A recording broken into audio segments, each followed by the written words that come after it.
প্রিয় দর্শক, simple city of nature চ্যানেলের পক্ষ থেকে স্বাগতম। আজ তুলে ধরব যশোরের বিখ্যাত চিত্রা নদীর বর্তমান অবস্থা। যশোর জেলা শহর থেকে মাত্র 15 কিলোমিটার দূরে অবস্থিত নদীটি। চিত্রা নদীটি চুয়াডাঙ্গা জেলার দর্শনার মাথাভাঙ্গা নদী থেকে উৎপত্তি হয়েছে। পরবর্তীতে দেখা যায় ঝিনাইদহ জেলা হয়ে যশোরের বাঘারপাড়ার খাজুরার পার্বতীপুরের পাশ দিয়ে প্রবাহিত হয়ে নারকেলবাড়িয়ার মধ্য দিয়ে নড়াইলের সিংহাসুল পেরুলির নবগঙ্গার সাথে মিলিত হয়।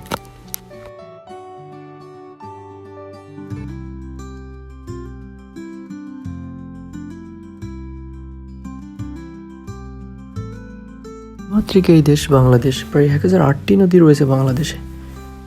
তার মধ্যে যশোরে রয়েছে বেশ কিছু নদী, যেমন কপোতাক্ষ, ভৈরব, কোদলা, আত্রাই, ইসামতি, কাজলা, বেতনা, চিত্রা অন্যতম।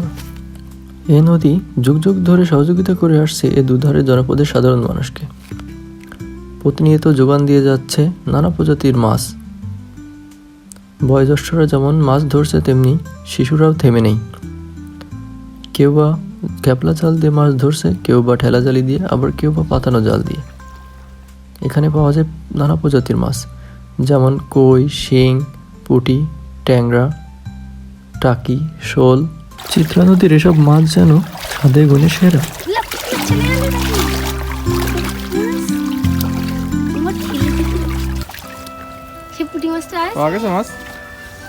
কি মাছ এটা? দেখি কতক্ষণ ধরে মারতেছো মাছ? এই আধা ঘন্টা 1 ঘন্টার মতো। কতগুলো পাইছো? 1 পা মতো হবে? হবে। গাঙের মাছ তো অনেক সুন্দর নাকি? হ্যাঁ, বালি মাছ। ঠেলা জালি বানাই দিছে কে? ওই বাবা। পানি তো অনেক ঠান্ডা মনে হচ্ছে। কি মাছ এটা? পুঁটি।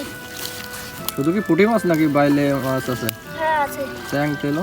হ্যাঁ, জিল মাছ আছে, ট্যাংরা। ট্যাংরা পাইছো একটা? হ্যাঁ, ওই যে দুটো পাইছি।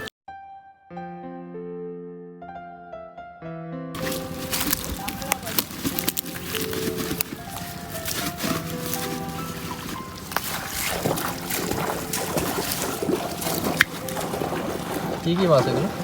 বালে আছে, পুঁটি আছে, ট্যাংরা আছে। এই যে পুঁটি মাছ। জিল মাছ নেই? না, জিল মাছ আজকে আর পাইনি, কালকে।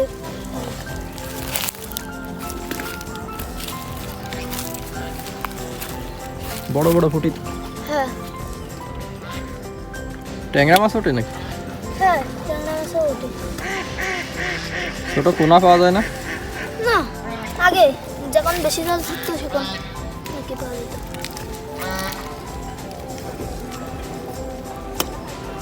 1998 সালে তানভীর মোকাম্মেল পরিচালিত চিত্রা নদীর পাড়ে ছবিটি নির্মিত হয়।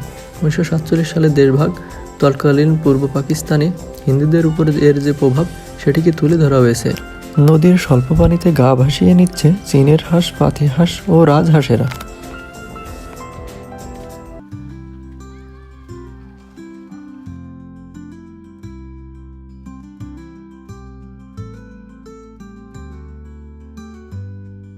বর্ষাকালে যখন নদীটির পানি বাড়তে শুরু করে, আনন্দে মেতে ওঠে এর দুধারের জনপদের মানুষেরা। ছোট বড় সকলেই আনন্দের সাথে গোসল করে।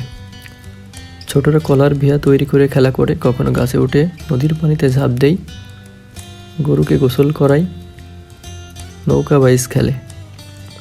এভাবে দৈনন্দিন চলে নদী কেন্দ্রিক তাদের জীবন।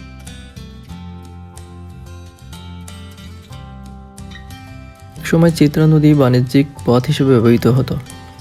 অসংখ্য বড় বড় জাহাজ, লঞ্চ, স্টিমার, নৌকা, ট্রলার এই নদী দিয়ে চলাচল করত। পণ্য এক জায়গা থেকে অন্য জায়গায় পরিবহন করা হতো এসব জলযানের মাধ্যমে। কিন্তু সময়ের ব্যবধানে সেটি হয়তো বিলুপ্ত হয়ে গেছে। নদীটি হারিয়েছে নাব্যতা, কমে গেছে প্রশস্ততা, সংকীর্ণ হয়ে এসেছে এর দুধার। কালের বিবর্তনে সেগুলো আর দেখা যায় না।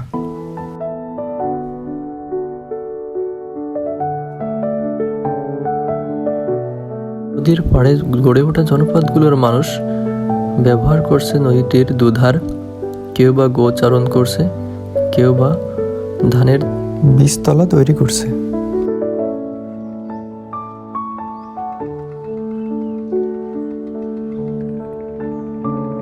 নদীর পার্শ্ববর্তী এলাকার ছোট ছোট ছেলেমেয়েরা বাতি শাক তোলায় ব্যস্ত, তেমনি তারা পালন করছে গবাদি পশু।